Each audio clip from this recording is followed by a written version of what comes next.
মুহতারাম সম্মানিত মুসল্লিয়ান কিরাম, আল্লাহ পাক রব্বুল আলামিন আমাদেরকে সুস্থ শরীরে জুমআর নামাজ আদায়ের জন্য আসার তৌফিক দিয়েছেন। এই জন্য আরেকবার পড়ি আলহামদুলিল্লাহ।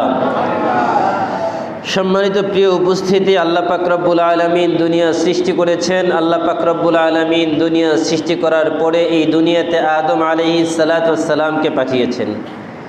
আদম আলাইহিস সালাতু ওয়াস সালামকে আল্লাহ তাআলা কেন পাঠিয়েছেন, কেন বানিয়েছেন, এটা অন্য একটা লম্বা আলোচনা, আমি সেদিকে যাব না। তো যখন আদম আলাইহিস সালাতু ওয়াস সালামকে আল্লাহ তাআলা সৃষ্টি করেছেন, সৃষ্টি করার পরে ফেরেশতারা বলেছিল যে আল্লাহ কি দরকার এই মানুষ বানানোর, মানুষ না বানালেই তো হতো। কেন? কারণ আপনার এই মানুষের আগে যারা জিন জাতি দুনিয়াতে বসবাস করত, সেই জিন জাতিরা দুনিয়ার মধ্যে মারামারি, কাটাকাটি, হানাহানি, গুপ্ত হত্যা, মানুষের জান মাল ইজ্জত আবরু সব কিছু লুণ্ঠন করেছে।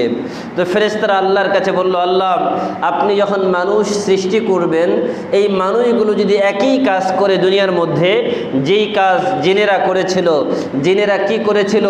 জিনেরা মানুষ হত্যা করেছে, জিনেরা একজনের সম্পদ আরেকজন লুণ্ঠন করেছে, জিনেরা দুনিয়ার মধ্যে ফাসাদ সন্ত্রাসী কার্যকলাপ দিয়ে পুরা পৃথিবীটাকে ভরিয়ে দিয়েছিল। যখন এই কথা বলেছিলেন জিনেরা, জিনদের ব্যাপারে ফেরেশতারা, আল্লাহ তাআলা বলেছিলেন ক্বালা ইন্নী আ'লামু মা লা তা'লামুন, ফেরেশতারা আমি যা জানি তোমরা তা জানো না। সুতরাং এই বনি আদমকে সৃষ্টি করার মধ্যে আমার যেই লক্ষ্য আর উদ্দেশ্য, সেটা হচ্ছে দুনিয়ার মধ্যে আমার প্রতিনিধি সৃষ্টি করা। দুনিয়ার মধ্যে আমি আমার প্রতিনিধি হিসাবে আদমকে পাঠাচ্ছি। আল্লাহ বলেন ওয়াইয ক্বালা রাব্বুকা লিল মালাইকাতি ইন্নী জাইলুন ফিল আরদি খলিফা قالوا وتجعل فيها من يفسد فيها ويسفك الدماء ونحن نسبح بحمدك ونقدس لك قال إني أعلم ما لا تعلمون। আল্লাহ পাক রব্বুল আলামিন ফেরেশতাদেরকে জানিয়ে দিলেন, বললেন ফেরেশতারা ইয ক্বালা রাব্বুকা লিল মালাইকাতি ইন্নী জাইলুন ফিল আরদি খলিফা, দুনিয়ার মধ্যে আমি আমার খলিফা প্রতিনিধি সৃষ্টি করেছি আদমকে। আর আদম এই দুনিয়াতে এসে মানুষের যত চিন্তা চেতনা এগুলোকে পরিহার করে আল্লাহর যে বিধান ছিল ওই বিধানকে আল্লাহ আদম আলাইহিস সালাতু ওয়াস সালাম প্রতিষ্ঠিত করেছিলেন। আদম আলাইহিস সালাতু ওয়াস সালাম যখন শরীয়তের বিধান প্রয়োগ করতে গিয়েছেন, সর্বপ্রথম বাধা হয়ে দাঁড়িয়েছে তার সন্তান কাবিল। কাবিলকে বলেছে যে আল্লাহর শরীয়তের মধ্যে আপন বোনকে বিবাহ করা জায়েজ নাই। কাবিল বলেছে আমি তোমার শরীয়ত মানি না। তার মানে পৃথিবীতে আল্লাহর আইন যখনই বাস্তবায়ন করতে যাওয়া হয়েছে, যখনই এটার ইচ্ছা পোষণ করা হয়েছে, তখনই যুগে যুগে আদমের শুরু থেকে নিয়ে কাবিল যেমন তার বাবার বিরুদ্ধে দাঁড়িয়ে বলেছিল আমি তোমার এই শরীয়তের আইন মানি না, এইরকম ভাবে আদম আলাইহিস সালাতু ওয়াস সালামের যুগ চলে গেল। নবী ইব্রাহিম নূহ আলাইহিস সালাতু ওয়াস সালামের যুগে আল্লাহ পাক রব্বুল আলামিন নবী নূহকে 950 বছর পর্যন্ত দ্বীনের দাওয়াত দেওয়ার সুযোগ দিয়েছেন। নবী নূহ আলাইহিস সালাতু ওয়াস সালাম যখন আল্লাহর বিধান শরীয়তের আইন বাস্তবায়ন করতে গিয়েছেন, তার স্ত্রী বলেছে তোমার আইন আমি মানি না। তার সন্তান কেনান বলেছে তোমার শরীয়তের আইন আমি মানি না।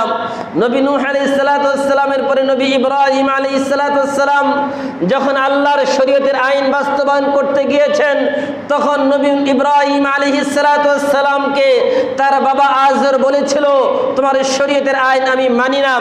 এইভাবে ইব্রাহিম আলাইহিস সালাতু ওয়াস সালামের পরে যখন মূসা আলাইহিস সালাতু ওয়াস সালাম যখন আল্লাহর শরীয়তের আইন বাস্তবায়ন করতে গিয়েছে, তখন ফিরআউন আল্লাহর নবীর বিরুদ্ধে দাঁড়িয়ে বলেছে তোমার শরীয়তের আইন আমি মানি না।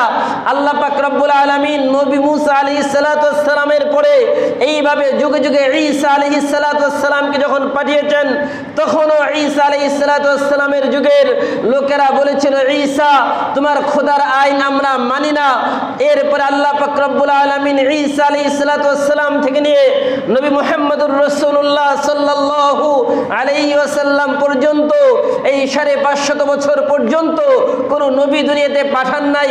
এই অন্ধকার আর বর্বরতার যুগ, যেই যুগে মানবতা বলতে কিছু ছিল না, যেই যুগে মানুষ মানুষকে পাখির মতো হত্যা করত, যেই যুগে মানবতা মানুষের ইহকালীন মানুষের কোনো চিন্তা চেতনায় মানুষের আয় রোজগারের ব্যবস্থা ছিল লুণ্ঠন, হত্যা, রাহাজানি, খুন খারাপি, এগুলো ছাড়া আর কিছুই ছিল না।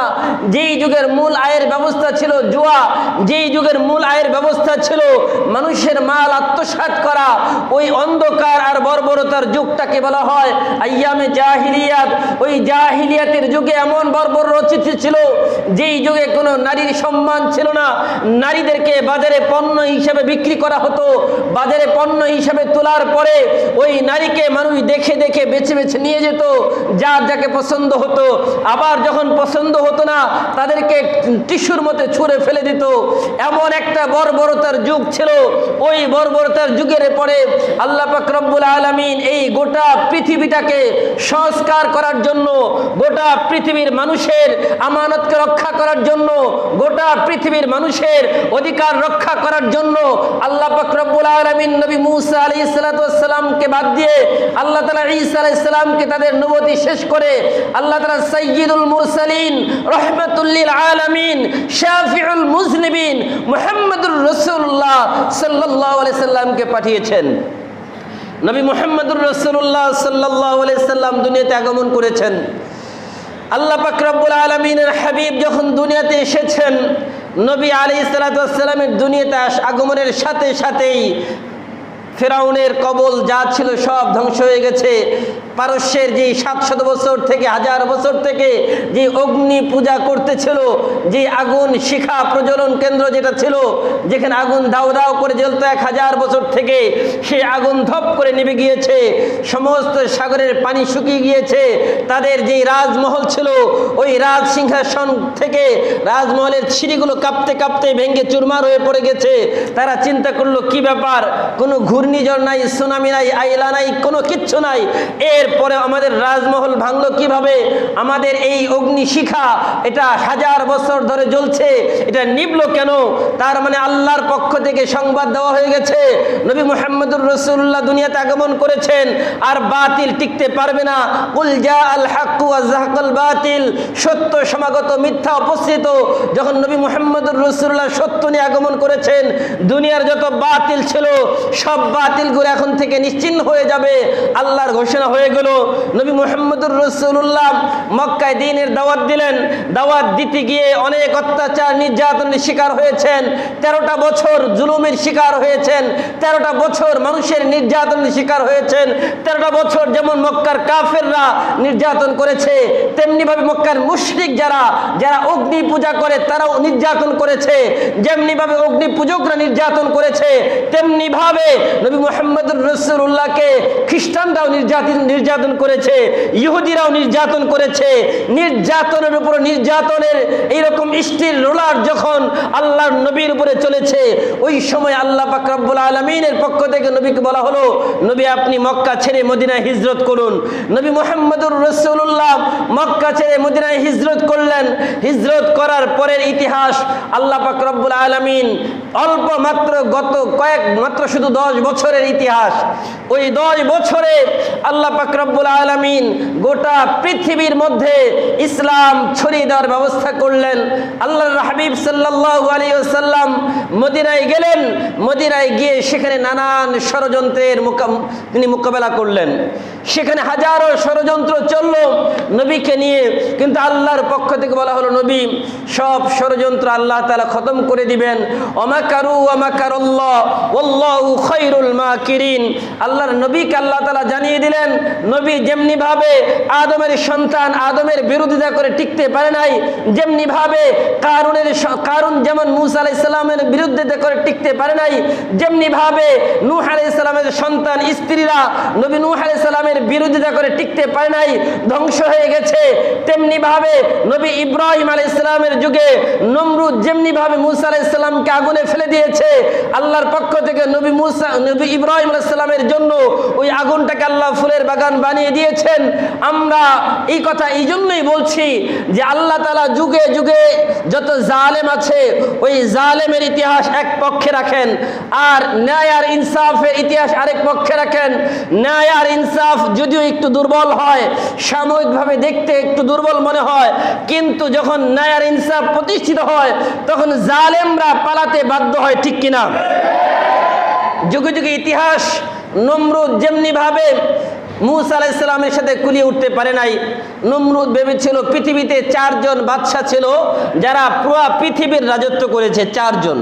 এর মধ্যে নমরুদ, বুখতে নাসর 2 জন কাফের, সুলাইমান এবং যুলকারনাইন এই 4 জন, 2 জন মুসলমান 2 জন কাফের।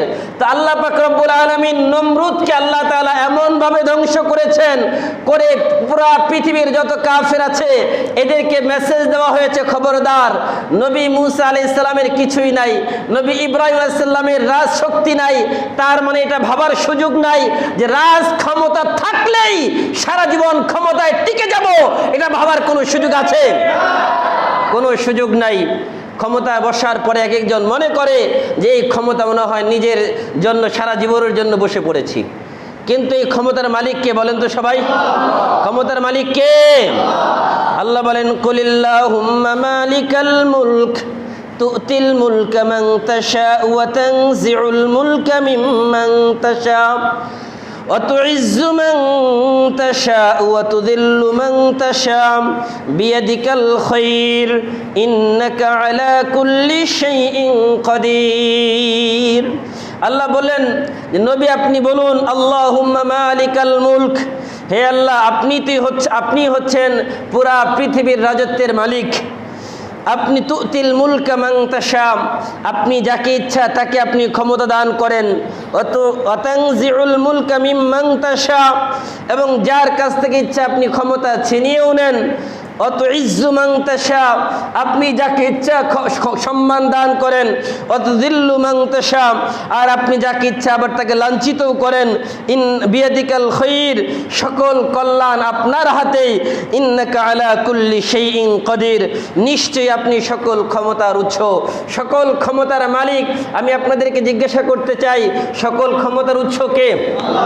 বলেন না কেন কে? বলবেন দলিল। আল্লাহ বলেন, ওয়ালিল্লাহিল ইজ্জাতু জামিআন ওয়া আন্নাল কুওয়াতা লিল্লাহি জামিআন। এক আয়াত না একাধিক আয়াত রয়েছে। আল্লাহ পাক রব্বুল আলামিন জানিয়ে দিলেন, ও পৃথিবীর মানুষ, তোমরা মনে রাখবা দুনিয়াতে কোনো জনগণ ক্ষমতার উৎস না। যারা বলে জনগণ ক্ষমতার উৎস, তারা শিরিক করলো। যারা শিরিক করে তারা আল্লাহর দ্রোহিতা করলো, আর আল্লাহর দ্রোহিতা করে আল্লাহর জমিনে রাজ টিকিয়ে রাখবে। এটা ঠিক, এটা হতে পারে? পারে না। আল্লাহ বলেন, আন্নাল কুওয়াতা লিল্লাহি জামিআন, সকল ক্ষমতার উৎস আল্লাহ। আর আমাদের জনগণকে বোঝানো হয়েছে সকল ক্ষমতার উৎস কে? বলেন না কেন কে? বলেন না এতদিন? এটা বললেন, যদি বলেন মন থেকে বিশ্বাস করেন, সারা জীবন শিরিক করেছেন, নামাজ রোজা হজ যাকাত করে কোনো লাভ নাই। একটা শিরিক করবেন, সব আমল বরবাদ, মৃত্যু পর্যন্ত আপনার ঈমান নসিব হবে না। এই কথাটা বুঝতে চান না কেন? শিরিক এত মারাত্মক গুনাহ। আল্লাহ বলেন, ইন্নাল্লাহা লা ইয়াগফিরুয যুনুবা জামিআ, আল্লাহ সব গুনাহ মাফ করে দিবেন, কিন্তু একমাত্র শিরিক মাফ করবেন না। এই জন্য এই বিশ্বাস আমাদের রাখা যাবে। সকল ক্ষমতার উৎস কে? এখন আমি আপনাদেরকে বলতে চাই, এই যে স্লোগান সকল ক্ষমতার উৎস জনগণ, এটা আপনাকে শিখিয়েছে কে? এটা তো শিখিয়েছে মানব রচিত সংবিধান। কি ঠিক কিনা? যেই মানব রচিত সংবিধান আপনাকে শিরিকের দিকে ধাবিত করে, যেই মানব রচিত সংবিধান আপনাকে শিরিকের দিকে আকৃষ্ট করে, ওই মানব রচিত সংবিধান আর আমরা চাই? চান নাকি? আমি আমার অবস্থান থেকে বলছি, আমি মানব রচিত কোনো সংবিধান দিয়ে আর এই দেশ পরিচালনা হোক এটা চাই না। কারণ আমরা গত 52টা বছর দেখেছি এই মানব রচিত সংবিধান দিয়ে দেশ পরিচালনা করেছে। শান্তিতে দূরের কথা, যেই দেশের অবস্থা ছিল তার থেকে আরো খারাপ হয়েছে, যেখানে মানুষের মূল্যবোধ নাই, যেখানে মানুষের জানমালের নিরাপত্তা দিতে পারে না, যেখানে মানুষকে অন্ধকার টুকুটুরির ভিতরে মানুষকে দিনের পর দিন মানুষকে হত্যা করা হয়, সেখানে ওই মানব রচিত সংবিধান 52 বছর যদি দেখেন তারপরে শান্তি আনতে পারবে? এই শান্তি যদি একমাত্র চান সমাজের মধ্যে, ওয়াল্লাহু ইয়াদউ ইলা দারিস সালাম, আল্লাহ বলেন তোমরা যদি শান্তি চাও সমাজে, কোরআনের কাছে আত্মসমর্পণ করো। যারা বলে আমরা কোরআন দিয়ে সমাজ চালাবো, যারা বলে কোরআন দিয়ে সংসদ চালাবো, যারা বলে কোরআন দিয়ে আমরা ইউনিয়ন পরিষদ চালাবো, যারা বলে কোরআন দিয়ে আমরা উপজেলা চালাবো, যারা বলে কোরআন দিয়ে আমরা জেলা চালাবো, তাদেরকে সমর্থন করুন। আর আফগানিস্তানের মতো একটা দেশ চাই, যেই দেশ হবে ইমারতে ইসলামিয়া, যেখানে সকল বিধান হবে, সকল সংবিধান হবে কোরআন, আর ওই কোরআন অনুযায়ী সমাজ চলবে। সেখানে কোনো কারো অন্যায় হবে না। কোরআন যদি অন্যায় কোরআন দিয়ে যদি বিচার করা হয়, কোনো দুষ্কৃতিকারী মাপ পাবে না। কোরআনের বিচার যখন হবে, এখন তো বিচার মামলা দায়ের করেন, বছরের পর বছর পার হয়ে যায়, 2 বছর না, 5 বছর, 10 বছরও না। আমার শ্বশুর একটা জমির মামলা নিয়ে আমাকে একদিন বলল, 96 সালে মামলা করেছি। কয় বাবা, ওই 96 থেকে আজ পর্যন্ত মামলাটা চালিয়েছি। বললো, আমাকে একদিন হিসাব দিল, কই মামলা চালাতে গিয়ে, জমির মামলা চালাতে গিয়ে আমার 1.5 কোটি টাকা গিয়েছে শুধু মামলা চালাতে গিয়ে, শুধু একটা জমির মামলার কথা বললাম। তো আমি চিন্তা করলাম, যদি একটা জমির মামলা চালাতে গিয়ে 1.5 কোটি টাকা ওনার যায়, তাহলে আরও তো অনেকগুলো জমির মামলা চালাচ্ছে, কত টাকা যাচ্ছে। তা আমি কিন্তু কেন বলছি, শরীয়তের বিধান হচ্ছে একজন মানুষ যদি অপরাধী হয় 3 দিনের মধ্যে এটা খালাস হবে। যদি অপরাধী হয় অপরাধী শাস্তি হবে, আর যদি নিরপরাধী হয় তাকে ঝুলিয়ে রাখা হবে না, তাকে নিরপরাধ করে মুক্ত করে দেওয়া হবে। এই জন্য আপনি যে শরীয়তের আইন মানেন, কোরআনের আইন মানেন, জনগণ তাদের ন্যায্য দাবিটা যেটা সেটা পূরণ করতে পারবে। কোরআন, আপনি দেখেন আফগানিস্তানের দিকে তাকান একটু, যে আফগানিস্তানের দিকে সকলেই শুধু বাঁকা নজরে তাকিয়েছিল। 2020 সালের আগে বলেছে কি, মোল্লা, তালেবান, আফগানিস্তানের নাম শুনলেই ভয় আতঙ্ক, কি না জানি। যে আফগানিস্তানকে পুরা বিশ্বের মধ্যে সকল কুফরি শক্তি মিলে বলেছে এরা তালেবান, এরা জঙ্গি, এরা মানুষ, এরা কোনো মানুষ না। ওই তালেবানদেরকে আজকে দেখবেন জাতিসংঘ বসে বসে মিটিং করে নাই? যেই জাতিসংঘ এতদিন বলেছে এরা সন্ত্রাস, ওই জাতিসংঘ এখন তালেবানদের সাথে বসে বসে মিটিং করে। তার মানে কি? তার মানে হচ্ছে তারা তাদের স্বার্থ যেখানে সেখানে কথা বলবে, আর যেখানে স্বার্থ নাই সেখানে কথা বলবে না। ইমারতে ইসলামিয়া আফগানিস্তানের কথা এই জন্যই বলছি, মাত্র এই 4 বছরে এত উন্নতি তারা সাধন করেছে। এই 4 বছরে তারা বিভিন্ন গাড়ি বানিয়েছে। এই 4 বছরে আল্লাহ তাআলা এত খনিজ পদার্থ সম্পদ দিয়েছে, যেখানে তাদের সকল যত বৈদেশিক যত সম্পর্ক আছে, যত বৈদেশিক যত টাকা পয়সা আসার যত রাস্তা আছে, সব বন্ধ। কিন্তু আল্লাহ তাআলা ওই আফগানিস্তানের মাটির মধ্যে এমন এমন খনিজের ব্যবস্থা করে দিয়েছেন, যেই খনিজ পদার্থ দিয়ে তারা দিন দিন এত উন্নতি হচ্ছে।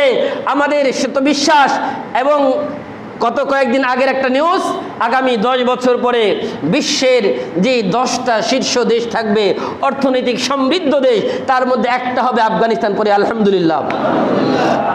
ভাইরা আমার, আফগানিস্তানের জনগণ বলে কি জানেন? তারা তাদের নিউজগুলো যদি দেখেন বলবে যে আমরা ভালো আছি। বলবে দ্রব্যমূল্য, আমাদের যা দ্রব্যমূল্য ছিল তার 3 ভাগের 1 ভাগ, এখন 2 ভাগ নাই, কমে গেছে। বললো কেন? যারা গাড়ি চালক তারা বলে যে আমরা যখন গাড়ি দিয়ে মাল নিয়ে আসতাম, রাস্তায় রাস্তায় সব জায়গায় ট্যাক্স দেওয়া লাগতো, টুল টুল টুল নামে ট্যাক্স দেওয়া লাগতো। আমাদের দেশে আছে না নাই? কে বলেন? মনে হয় নাই। এইরকম চাঁদাবাজি, লম্পট, জাতচোর আমাদের সমাজে নাই? তো এরা কারা? এরাও তো ওই একই কোয়ালিটির মানুষ। সুতরাং এই সমাজকে যদি পরিবর্তন করতে চান, এই সমাজ যদি শান্তি চান, কোরআনের কাছে আত্মসমর্পণ করেন। যেই দল বলে কোরআন দিয়ে শাসন করব, ওই দলকে সমর্থন করেন। যারা এর বাহিরে করে, ওই একই তো হবে। আপনার মুদ্রার এপিট আর ওপিট যদি একই হয় তাহলে কি হবে? ভাইরা আমার, আমরা দেখছি গত কয়েকদিন থেকে মানুষের বাড়িতে হামলা করা হচ্ছে, আমরা দেখছি কারো দোকানপাটে হামলা করা হচ্ছে, আমরা দেখছি মানুষকে ধরে ধরে মারা হচ্ছে। আমি আপনাদেরকে বলতে চাই, যদি আপনি একই কাজ করেন, আগে যারা করেছে আপনার প্রতিশোধের আগুন আপনার ভিতরে ধাও ধাও করে চলছে।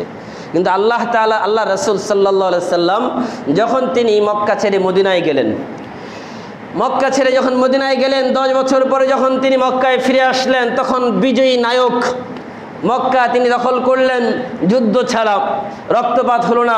মক্কায় যখন আল্লাহ রাসূল 10,000 সৈন্য নিয়ে মক্কায় আসলেন, সকল কাফের নেতা যা ছিল সব পালিয়েছে, সব পালিয়েছে। সকল কাফের নেতারা পালিয়েছে এক একজন এক এক জায়গায়। আর এক নেতা তো মক্কার ওই কাবার যে চাদর ছিল গিলাফের ভিতরে গিয়ে প্রবেশ করেছে, তার পা তো বাহিরে। তো আল্লাহ তাআলা ওই অল্প সময়ের জন্য ওই জায়গায় হত্যাযোগ্য হালাল করে দিয়েছিলেন, সেখানে তো কি ধরে ওদের হত্যা করা হয়েছে। তো আল্লাহ রাসূল সাল্লাল্লাহু আলাইহি ওয়াসাল্লাম যখন মক্কায় ঢুকেছে সকল কাফের নেতারা পালিয়েছে। আল্লাহ রাসূল 17 জনের নাম ঘোষণা করলেন যে এই 17 জনকে যেখানেই পাবে সেখানেই তাদের হত্যা করে ফেলবে। এর মধ্যে কিছু ছিল যারা কবি, যারা ইসলামের নামে বিভিন্ন কবিতা রচনা করেছে। কিছু ছিল যারা অর্থনীতিবিদ, যারা আল্লাহ রাসূলের নামে বিভিন্ন কুৎসা রটনার জন্য অর্থ দিয়ে সহযোগিতা করেছেন। কিছু ছিল যারা রাষ্ট্রের প্রধান দায়িত্বশীল। আল্লাহ রাসূল বলেছেন এই 17 জনকে যেখানেই পাবে সেখানেই হত্যা করবে। ভাইরা আমার, আমরা আল্লাহ রাসূল ওই দিন যা বলেছেন আমরা তাই বলবো। আল্লাহ রাসূল বলেছিলেন আল্লাহর পক্ষ থেকে পয়গাম এসেছে, লা তাসরিবা আলাইকুমুল ইয়াউম, আজ কারো বিরুদ্ধে কোনো অভিযোগ নাই, আজ কারো বিরুদ্ধে কোনো অভিযোগ নাই। ইয়াগফিরুল্লাহু লাকুম, আল্লাহ তাআলা তোমাদের ক্ষমা করুন, আমিও তোমাদের ক্ষমা করে দিলাম। আমরা যদি উম্মতে মুহাম্মদী হই তাহলে একজন আরেকজনের প্রতি এরকম আমাদের আক্রোশ রাখবো না, আমরা আরেকজনের প্রতি এরকম বিদ্বেষী মনোভাব রাখবো না, কেউ কারো উপরে হামলা করবো না, কেউ কারো উপরে জুলুম করবো না। একজন যদি জুলুম করে সে জালেম হয়েছে, আপনি মাজলুম হয়েছেন। এখন যদি আপনি তার উপরে জুলুম করেন, আপনি কোন কাতারে থাকলেন ভাই বলেন তো আপনি? তা আপনিও তো জালেমের কাতারে ঢুকে গেলেন, তাহলে তার মধ্যে আর আপনার মধ্যে পার্থক্য কোথায়? আপনি তো নিজেকে দাবি করছেন আগামী দিনের আমি কর্ণধার, আগামী দিনের কর্ণধার নিজেকে দাবি করেন যে আগামী দিনে দেশ চালাবো, আগামী দিনের দেশের ক্ষমতা নেব। কিন্তু আপনিও যদি একই কাজ করেন তাহলে যারা এতদিন জুলুম করেছে তাদের মধ্যে আর আপনার মধ্যে পার্থক্য কোথায়? জনগণ কাকে বাছাই করবে বলেন? বাছাই করার সুযোগ আছে? বাছাই তাদেরকেই করতে হবে, এক কথা সাফ কথা, যারা কোরআন দিয়ে শাসন করবে, ঠিক কিনা? কারণ কিয়ামতের ময়দানে আল্লাহর কাছে জবাব দিতে হবে আপনি কোন নেতার পেছনে দৌড়িয়েছেন। রব্বানা সাদাতানা ওয়া কুবারানা ফাদাল্লুনা সাবিলা, যে নেতা আপনাকে বলে যে মানুষকে ধরো ধরো মারো, ওই নেতার পেছনে যাওয়া যাবে না। যে নেতা আপনাকে বলে তুমিও কামাও আমিও কামাই, আমার পেটে ভরুক তোমার পেটে ভরুক, তোমারও ব্যাংক ব্যালেন্স জমা হোক আমারও ব্যাংক ব্যালেন্স জমা হোক, কোনো অসুবিধা নাই, আর পুলিশ প্রশাসন যা দেখা লাগে এগুলো আমি দেখব, ওই নেতার পেছনে দৌড়ানো যাবে না। যেই নেতা বলে যত অশ্লীলতা করতে চাও করো, কোনো অসুবিধা নাই, যত নারীর ইজ্জত হানি করতে চাও করো, কোনো অসুবিধা নাই, থানা প্রশাসন যা দেখা লাগে আমি দেখব, ওই নেতার পিছনে যাওয়া যাবে না। যেই নেতা নামাজের সময় হলে নামাজে আসে না, মসজিদ থেকে আরো দূরে সরে যায়, যেই নেতা মানুষের দাড়ি দেখলে অ্যালার্জি হয়, ওই নেতার পিছনে যাওয়া যাবে রে? কি বলেন, যাওয়া যাবে? এমন নেতা নাই? দাড়ি দেখলে অনেকের অ্যালার্জি শুরু হয়ে যায়, দাড়ি দেখলে কয় জামাত শিবির। কি বলেন, এমন স্লোগান আছে না নাই? আরে ভাই, জামাত শিবিরই কি দাড়ি রাখে? আওয়ামী লীগের অনেক ভাইরা দাড়ি রাখে না। তাহলে কেন আল্লাহ রাসূলের এই সুন্নতের উপরে এরকম আক্রমণ করা হয়? কেন আক্রমণ করা হয়? শুধু তাই না, বৈষম্য বিরোধী আন্দোলন চলছে, কিন্তু ওই বৈষম্যের মধ্যে আরো বৈষম্য আছে। বলবেন কেমন? চাকরিতে যাবেন, দাড়ি থাকলে চাকরি হয় না, কই জামাত শিবির চাকরি হবে না, কথা ঠিক কিনা? দাড়ি থাকলেই চাকরি হয় না, দাড়ি থাকলেই সমস্যা, পাঞ্জাবি পরবেন দোষ, কয় না একে চাকরি দেওয়া যাবে না। এমন ঘটনা শুনেন নাই আপনারা? এইগুলো কি বৈষম্য নাকি মানুষের মধ্যে সমতা? এই বৈষম্য দূর করতে হবে সমাজ থেকে। এখন বৈষম্য বিরোধী আন্দোলন করতে গিয়ে সকল বৈষম্যের মধ্যে হাত দিতে হবে। আমরা শুধু নিজেদের মধ্যে বৈষম্য করবো এমনটা নয়, এবং যারা অমুসলিম রয়েছে তারাও আমাদের কাছে আমানত। কোনো অমুসলিমের গায়ে হাত দিবেন না কেউ, কোনো অমুসলিমের কোনো মন্দিরের মধ্যে কেউ আক্রমণ করবেন না। কারণ আল্লাহ তাআলা বলছেন লা তাসুব্বুল্লাযিনা ইয়াদউনা মিন দুনিল্লাহি ফায়াসুব্বুল্লাহ আদওয়াম বিগাইরি ইলম। তুমি যদি না জেনে কোনো অমুসলিমকে গালি দাও, সে তোমার আল্লাহকে গালি দিবে।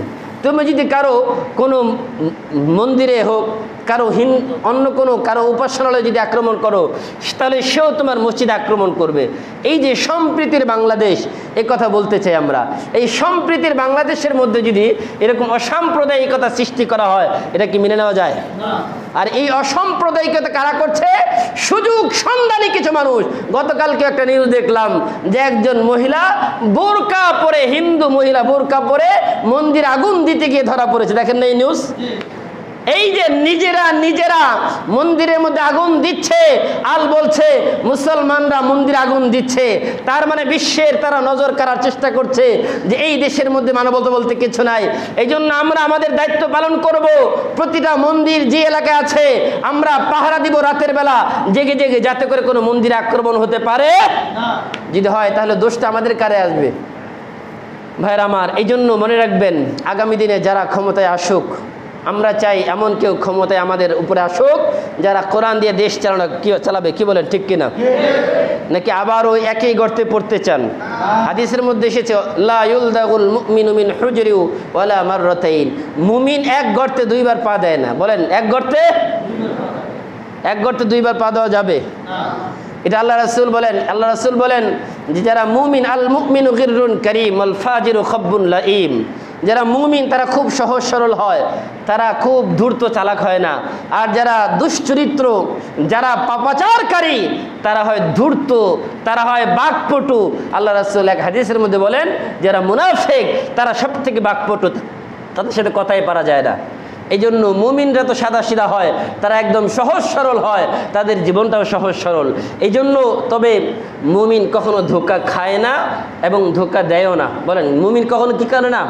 ধোঁকা খায় না এবং কাউকে ধোঁকা দেয় না। এই জন্য নিজেরা কাউকে ধোঁকা দিব না, নিজেও ধোঁকায় পড়বো না। এটা হচ্ছে মুমিনের একটা গুণ। কারণ আল্লাহ পাক রব্বুল আলামিনের যে আয়াত আমি পড়েছি আপনাদের সামনে, আল্লাহ বলেন ইউরিদুনা লিইউতফিউ নূরাল্লাহি বিআফওয়াহিহিম ওয়াল্লাহু মুতিম্মু নূরিহি ওয়ালাউ কারিহাল কাফিরুন। আল্লাহ পাক রব্বুল আলামিন বলেন তারা চায় ইউরিদুন আন ইউতফিউ নূরাল্লাহ, আল্লাহর দ্বীনের নূরকে নিভিয়ে দিতে মুখে ফু দিয়ে। তো আমাদের সমাজের মধ্যে আমরা দেখেছি কিছু মানুষ আছে যারা কোরআনের জন্য তাফসির করার জন্য অনুমতির প্রয়োজন হয়। কি বলেন, ঠিক কিনা? আল্লাহর জমিনে আল্লাহর কোরআনের কথা বলা হবে, সেখানে আবার তাদের কাছে পারমিশন নিতে হয়। পারমিশন না দিলে আবার মাহফিল করা যাবে না, কোরআনের কথা বলা যাবে না। তো যারা এইরকম ভাবে কোরআনকে রুদ্ধ করার চেষ্টা করেছে, আল্লাহ তাদেরকে রুদ্ধ করে দিয়েছে। ঠিক কিনা? এই জন্য খবরদার, সামনে মনে রাখবেন, যদি কখনো কোরআনের বিপরীত দাঁড়ান, অতীত থেকে শিক্ষা নেবেন। যেরকমভাবে ফেরাউন টিকতে পারে নাই, নমরুদ টিকতে পারে নাই, হামান টিকতে পারে নাই, সাদ্দার টিকতে পারে নাই, এইরকমভাবে যত জালেম এসেছে কেউ টিকতে পারে নাই। সামনেও যদি কোনো নব্য জালেম আসে তারাও টিকতে পারবে না। ঠিক কিনা? এখন কোথায় ওই সমস্ত শক্তিধররা? ওই সমস্ত শক্তিধর লোকেরা কোথায় এখন? ভাইরা আমার, আমি একটা জিনিস চিন্তা করি, যারা নিরপরাধ তারা কি কোথাও যাবে বলেন তো আপনারা? কেন? এই যে হাজার হাজার মানুষ আছেন, আপনারা তো যদি অপরাধী হতেন তাহলে আপনারাও ভাগতেন। কথা কি বুঝেন না আমার? তার মানে আপনাদের মনের মধ্যে এরকম সৎ সাহস আছে যে আমি কোনোদিন কোনো অন্যায় করি নাই, আমি কোনোদিন কারোর উপরে জুলুম করি নাই, আমি কারোর সম্পদ জোর করে ছিনিয়ে নেই নাই, এই জন্য আমার কোনো চিন্তা নাই, আমার পালানোর প্রয়োজন নাই। আর যারা পালিয়েছে তারা নিজেদেরকে একথা প্রমাণ করেছে যে আমরা অপরাধী, আর অপরাধী হওয়ার কারণেই আমরা পালিয়ে যেতে বাধ্য হয়েছি। আর এমনভাবে পালিয়েছে, পুরুষেরাও, অনেক মন্ত্রীরা বোরকা পরে পালিয়ে যেতে হয়েছে। বোরকা পরে যখন পালিয়ে যেতে চেয়েছে সেখানেও তারা ধরা খেয়েছে। এই যদি হয় অবস্থা, তার মানে তুমি নিজেকে নিজে অপরাধী এটা প্রমাণ করে দিলে। আর যে তুমি তোমার এলাকায় থাকো, কোনো চিন্তা আছে? তুমি তো নিরপরাধ, তুমি জানো আমি কারো উপর অন্যায় করি নাই, আমার কিসের ভয়? যদি ভয় না থাকে পালানোর দরকারটা কি? আর যারাই পালিয়েছে তারা কি অপরাধী নাকি নিরপরাধী? কি বলেন?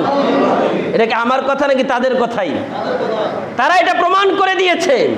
কোনো নিরপরাধ মানুষকে পালানোর প্রয়োজন নাই। আর যারা পালিয়েছে তারা তো মূলত নিজেদেরকে নিজেরাই অপরাধী সাব্যস্ত করে দিয়েছে। আর অপরাধীদের বিচার হওয়ার দরকার আছে না নাই? এই অপরাধীরা শুধু এতটুকু অপরাধ করে নাই, হাজার হাজার আমার কিশোর যারা এখনো প্রস্ফুটিত হয় না, যেই ফুলগুলো ওই প্রস্ফুটিত হওয়ার আগেই ওই কিশোর আমার হাজার হাজার তরুণদের বুকটাকে ঝাঁঝরা করে দিয়েছে। তাদের হাজারো মায়ের বুক খালি করেছে, হাজারো বাবার কোল খালি করেছে, হাজারো বোন বিধবা হয়েছে, হাজারো সন্তান এতিম হয়েছে। যারা এরকম অপরাধ করেছে তাদের শাস্তি দরকার আছে না নাই? আমরা চাই তাদেরকে আইনের আওতায় আনা হোক দ্রুত। তাদেরকে খুঁজে খুঁজে বের করে করে আইনের আওতায় আনা হোক, আর তাহলে এই সমাজের অপরাধ বন্ধ হবে। আর আয়না ঘরের মতো এরকম কোনো নিকৃষ্ট জায়গা তৈরি হবে না, এরকম ডিবির মতো জায়গার মধ্যে এরকম নিকৃষ্ট কোনো জায়গা তৈরি হবে না যেখানে মানুষের জানমালের নিরাপত্তার কথা বলে নিয়ে 1000 বছর না 10 বছর 20 বছর পার করে দেয়। সে জানে না তার স্ত্রী কোথায়, তার সন্তান কোথায়, তার সন্তান স্ত্রীরাও জানে না যে তার বাবা কোথায়, তার স্বামী কোথায়, তার সন্তান কোথায়। বছরের পর বছর পার করেছে। আল্লাহ তাআলা ছাড় দেন, ছেড়ে দেন না। বলেন আল্লাহ তাআলা ছাড় দেন, ছেড়ে দেন না। বলবেন দলিল, ফামাহিলিল কাফিরিন আমহিলহুম রুওয়াইদা ইন্নাহুম ইয়াকিদুনা কাইদা ওয়া আকিদু কাইদা ফামাহিলিল কাফিরিন আমহিলহুম রুওয়াইদা। আল্লাহ বলেন তারা ষড়যন্ত্র করে, নানান কৌশল অবলম্বন করে, নানান কৌশল অবলম্বন করে করে নিজের ক্ষমতা টিকিয়ে রাখতে চায়। এই ক্ষমতা টিকিয়ে রাখতে গিয়ে কাউকে দলবাজি করতে হয়, এই ক্ষমতা টিকিয়ে রাখতে গিয়ে কখনো স্বজনপ্রীতি করে যার যে পদমর্যাদা ছিল তাকে সেখান থেকে সরিয়ে আরেকজন নিম্ন পদস্থ কর্মকর্তাকে উপরের পদে পদ দিতে হয়। এই ক্ষমতা টিকিয়ে রাখতে গিয়ে কখনো কোনো সন্তানকে হত্যা করতে হয়। এই ক্ষমতা টিকিয়ে রাখতে গিয়ে গণভবনের মতো জায়গার ভিতরে গণকবর রচিত করতে হয়, ঠিক কিনা? গণভবন একটা নিরাপদ জায়গা যেখানে আমাদের দেশের প্রধানরা বসবাস করে। ওই জায়গার ভিতরে যদি গণকবর হয়, গণভবন বাদ দিয়ে ওই জায়গার নাম রাখা উচিত এখন গণকবরের জায়গা, ঠিক বলেন ঠিক কিনা? হাজার হাজার মায়ের কোল খালি করে হাজার হাজার বাচ্চাদের তাদের ইউনিফর্ম সহ, তাদের ব্যাগ সহ, স্কুল ব্যাগ সহ তাদের লাশ পাওয়া গিয়েছে ওই গণভবনের ভিতরে।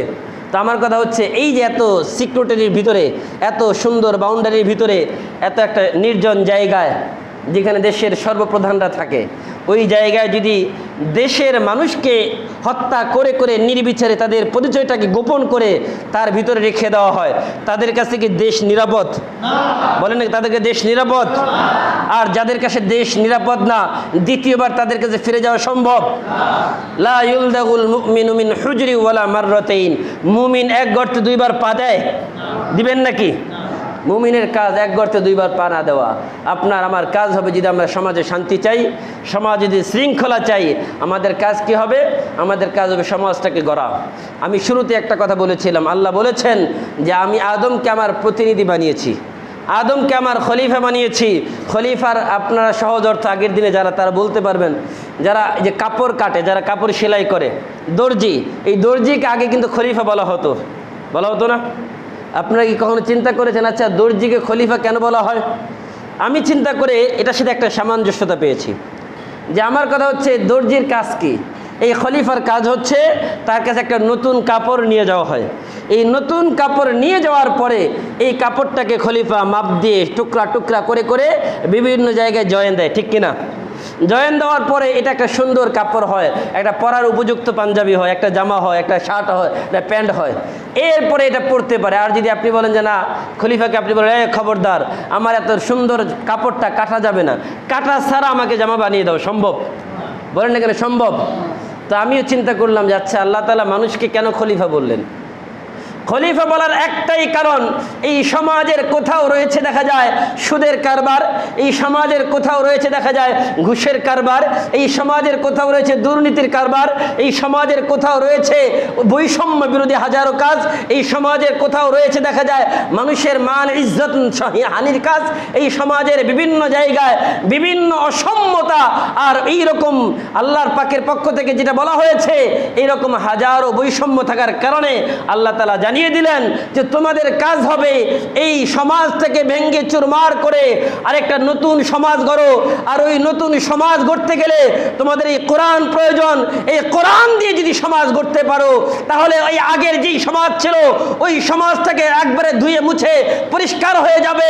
ওই সমাজ দেখতে ভালো হলেও, ওই সমাজ দেখতে ভালো হয়, এরপরে ওই সমাজ মানুষের জন্য শান্তি আনতে পারবে না। আর যদি সমাজে শান্তি চাও, রাষ্ট্রে শান্তি চাও, সংসারে শান্তি চাও, কোরআনের কাছে আত্মসমর্পণ করো, তাহলে এই সমাজে শান্তি আসবে, ঠিক কিনা? আপনারা কি সমাজে শান্তি চান না? সবাই চান।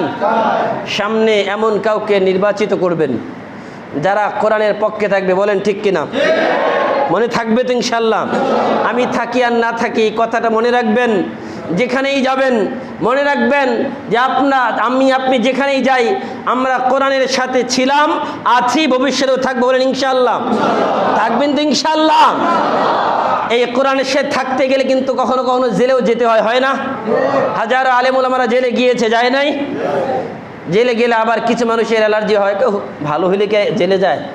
আমি বলি আচ্ছা, যদি ভালো হলে জেলে না যায়, নবী মুহাম্মদ রাসূলুল্লাহ জেল খাটে নাই? বলেন না কেন খাটে নাই? 3 বছর জেলে ছিল। কয় বছর বলেন? 3 বছর। আমি তো চিন্তা করি আমাদের দেশে অনেক আলেম ওলামারা 3 বছর করে জেল খেটেছে। আল্লামা মামুনুল হক সাহেব 3 বছর জেল খেটেছে। কয় বছর বলেন? কয় বছর? নবী ইউসুফ আলাইহিস সালাতু ওয়াস সালাম 12 বছর জেল খেটেছে। কয় বছর বলেন? কয় বছর? তো এইরকম ইমামে আজম আবু হানিফা এই জালেমের জেলখানায় মৃত্যুবরণ করেছে। ইমাম ইবনে তাইমিয়া জালেমের জেলখানায় মৃত্যুবরণ করেছে।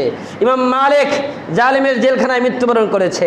আপনি যদি দেখেন যত ইমাম ছিল, যত বড় বড় মনীষী ছিল, সবাই জেলে গিয়েছে। জেলে যাওয়া যদি অপরাধ হয়, তাহলে আমার নবীও তো অপরাধ করেছে। কি বলেন?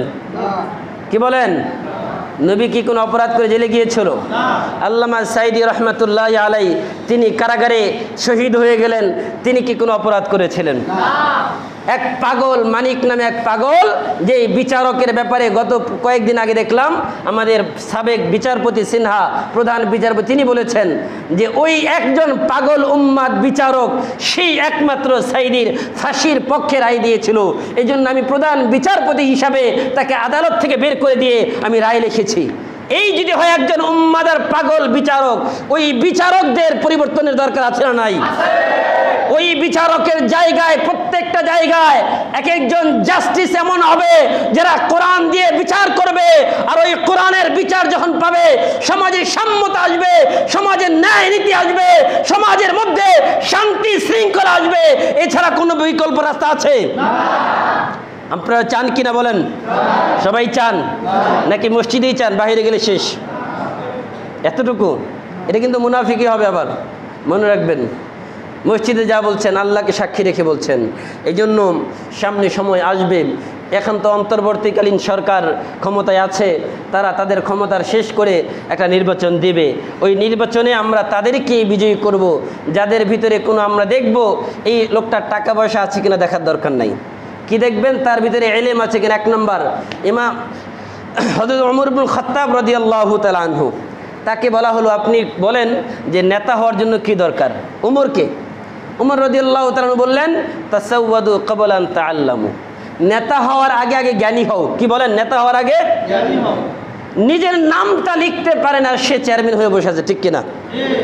নিজের নাম লিখতে পারে না, ইউপি চেয়ারম্যান, নিজের নাম লিখতে পারে না, সদস্য।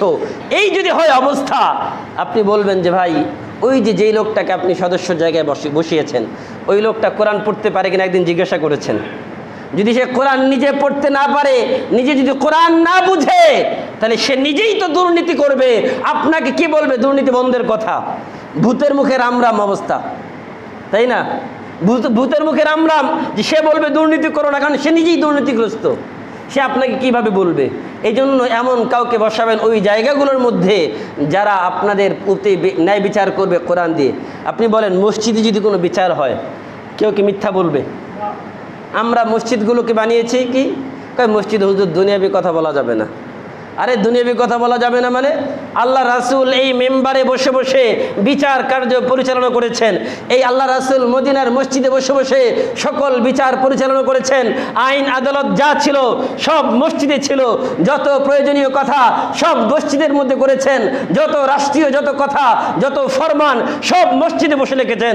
যদি তাই না হয়, আমরা আজকে মসজিদগুলোকে বানিয়েছি কি 5 ওয়াক্ত নামাজের জায়গা। দুনিয়াতে মসজিদে ঢুকে আর কোনো কথা বলা যাবে না। এটা কি ঠিক? না।